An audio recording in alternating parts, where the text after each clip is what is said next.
টিকটকের ৫টা সিক্রেট জিনিস আজকে আপনাদেরকে দেখাই দিব যে এই সিক্রেটগুলা যদি আপনারা করে রাখেন তাহলে আপনাদের অ্যাকাউন্টটা সেভ থাকবে এবং কি আপনাদের ভিডিওগুলা ভাইরাল হওয়ার সম্ভাবনা থাকবে। ঠিক আছে?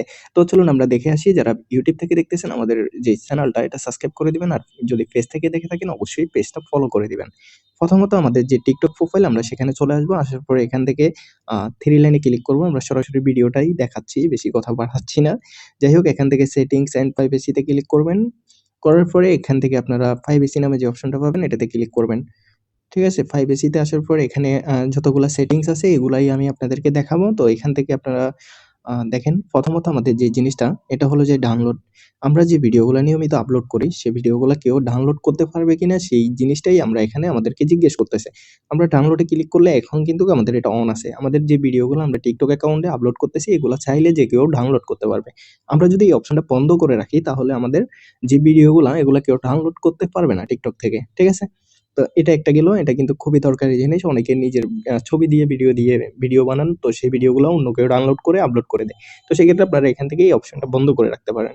ঠিক আছে? এটা একটা গেল। তারপর ফলোইং লিস্ট। এখানে আমাদের যারা আমাদেরকে ফলো করে তাদেরকে আমরা তাদেরকে অন্য কেউ দেখতে পারবে কিনা এই জিনিসটাই জিজ্ঞেস করতেছে।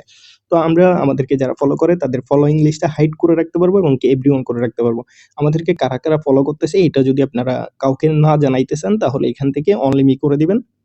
আর যদি আপনারা বলেন যে সবাই দেখবে তাহলে এখান থেকে এভরিওয়ান। তো আমাদের এখানে অনলি মি করা আছে। ঠিক আছে? তারপরে এখানে লাইক ভিডিও।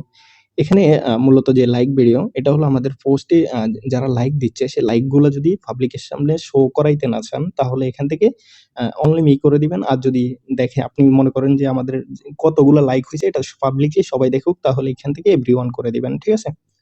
তারপরে এখান থেকে আপনাদের ফেভারিট সাউন্ড, এই যে ফেভারিট সাউন্ড অনেক সময় আমাদের অনেকগুলো সাউন্ড পছন্দ হয় TikTok এ। সেই সাউন্ড গুলো যদি আমরা সেভ করে রাখতে যাই, তাহলে অবশ্যই ফেভারিট সাউন্ড এর এই যে অপশনটা এটা অফ করে রাখতে পারবেন, অন করে রাখতে পারবেন। মানে আপনাদের ফেভারিট সাউন্ড কয়টা আপনাদের TikTok এ সেভ করা আছে এটা যদি কেউ না দেখতে চায়, তাহলে এখান থেকে এটা বন্ধ করে দিবেন। আর যদি আপনারা চান যে আপনারা যেই ভয়েস গুলা বা যেই মিউজিক গুলা ফেভারিট অপশন দিয়ে রাখছেন সেগুলা যদি কেউ না দেখে তাহলে এটা বন্ধ করে দিবেন। আর দেখতে চাইলে এটা অন করে দিবেন। ঠিক আছে? তো এখান থেকে ভিউয়ার আমাদের TikTok এ মানে যে ভিডিওগুলা এগুলাতে কতগুলা ভিউজ হইছে এই অপশনটা, ঠিক আছে? এখান থেকে এই অপশনটা বন্ধ করে রাখলে আমাদের TikTok ভিডিওতে যতগুলাই ভিউ হোক কিন্তু এটা দেখবে না কেউ। আর যদি এটা অন থাকে তাহলে যতগুলা ভিউজ হইছে এগুলা পাবলিকলি সবাই দেখবে। ঠিক আছে? তো এই যে আর আমরা যাদেরকে TikTok এ ব্লক করছি এখানে ব্লক অ্যাকাউন্টে ক্লিক করলে আপনারা এই ব্লকগুলা পাবেন। ঠিক আছে? চাইলে আপনারা এখান থেকে এটাকে আনব্লক করতে পারবেন। তো এই যে সেটিংস গুলা এগুলা কিন্তু খুবই দরকারি। আপনারা যারা TikTok ব্যবহার করেন সবার জন্য খুবই দরকারি।